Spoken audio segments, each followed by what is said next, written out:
Registration کے سلسلے میں خود ہماری براہ راست آرمی چیف صاحب سے ملاقات ہوئی، وزیر اعظم سے ملاقات ہوئی. وزیر اعظم نے ایک مسودہ قانون پر دستخط کر دیے. دستخط کرنے کا معنی ہے کہ اس کو منظور کر لیا اور وہ کمیٹی کے اندر چلا گیا. پہلی خواندگی اس کی ہو گئی اور اس کو آرمی چیف نے بھی منظور کر لیا، ہمارے سامنے زبانی منظور کر لیا. لیکن بعد میں جب اس کے نفاذ کا وقت آیا تو اچانک ٹیلی فون آ جاتا ہے کہ اس کو یہ روک دیا جائے، اور وہ ٹیلی فون اس کی وجہ سے وہ ساری کارروائی ایک دم سے رک جاتی ہے.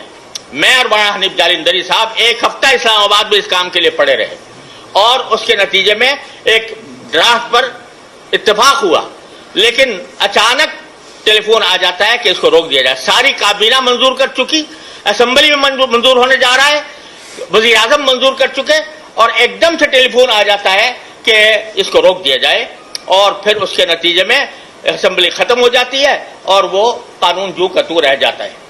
یہ سلوک ہمارے ساتھ ہو رہا ہے. کب تک ہم یہ سلوک برداشت کرتے رہیں؟ کب تک ہم مدارس کو ذلیل کرتے رہیں؟ کب تک ہم اس کی ذلت برداشت کرتے رہیں اور اس بات کے تانے سہتے رہیں کہ یہ پتہ نہیں چلتا کہ کون چلا رہا ہے ان کو، اور یہ تانے سہتے رہیں کہ رجسٹر نہیں ہوتے.